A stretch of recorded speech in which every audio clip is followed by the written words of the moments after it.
И здравейте хора, това е канал в Алекс Манчев, ако ви клювка следете пръсно, ако ще следете пръсно, да абонирайте се за канал Алекс на Геймър, Алекс Манчев, гледайте предишните видеоклипове, абонирайте се за каналите ми на Алекс на Геймър, Алекс Манчев, спайте го с вашите приятели и нека видите в клипа започва. Горе ще бъде 10, но ще бъдат 5 любопитни факта, част първа. За любопитни факта за Варна. Климат. Варна е разположена на западния брег, където е Ангола на запад. Така му е над запад, нататък. Западник на Черно море, на който се радва на мек климат през цялата година, което е хубаво. Най-студеното време през годината обикновено е от месец декември до месец март, защото тогава е студено и никой не обича да излиза навън. Когато средна температура върви между 5 и 10 градуса, тогава никой не иска навън.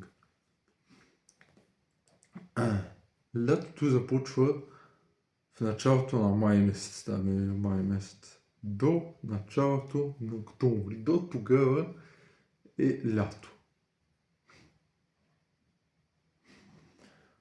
Температура през лятото е обикновено между 25 и 35 градуса, като най-пред на месеца, а да отидем после на средите на слънцето са юли и август. Температура на морската през летния месец е обикновено около 23 и 27 градуса.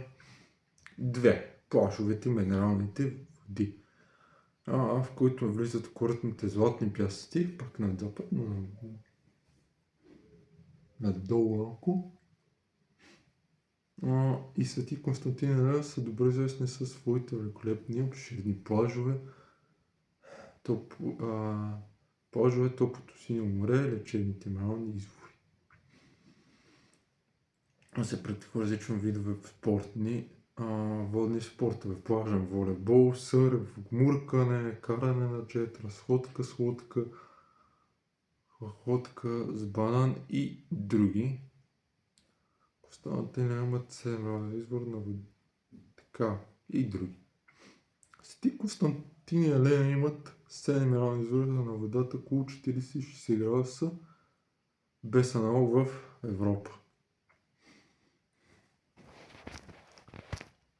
Те са калциево, магнезия, слабоминерални лекуващи, успешно сърдечно-съдови заболявания.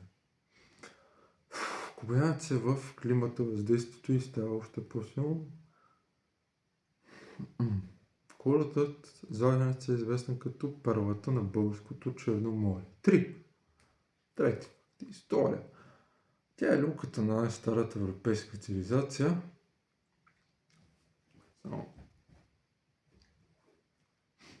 Така.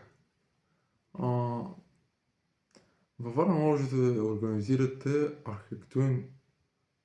оригиналните артефакти на най-старото златно съкровище в света, датира между 4000 и 4200 годината преди новата ера.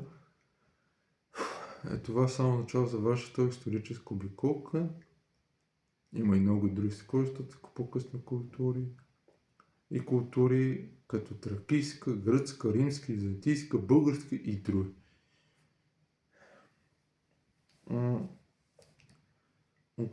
Изключително интерес след гостите на Варна представят богатите колекции в музеи и града.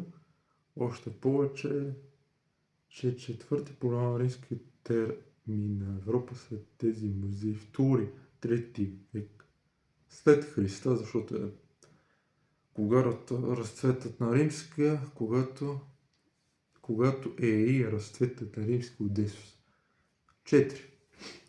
Римски културен живот и фестивали. Варна слава с безброй в културни събития, с участието на фолклор, музика, балет, опера, театър, анимационни презентации, снимка, изложби на открито и много художествени галерии.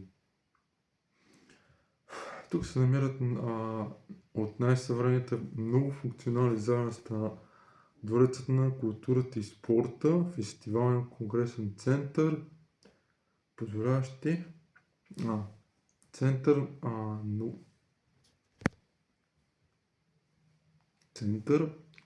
за позволяващи провеждане много международни кинофестивали, научни форуми и спортни събития, сред които Международният театрален фестивал Варненско лято на етносите, Международният джаз фестивал лято, Международният фолклорен фестивал Варна, Международният филмов фестивал Любовта е лудост, Международен фестивал за куклено изкуство за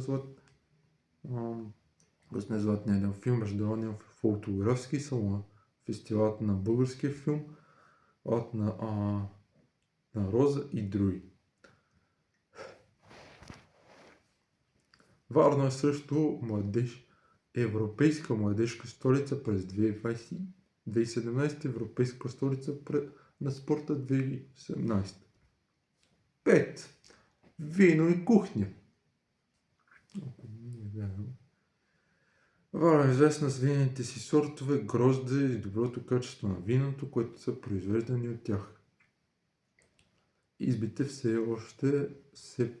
все по-често предлага дегустация на продуктите си.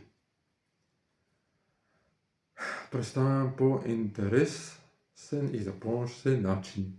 И ако ви следете пасно, абонирайте се за канала Снегеймър, раздели Снегеймър, споделете с вашите приятели, коментирайте ви и видите причини това от мене.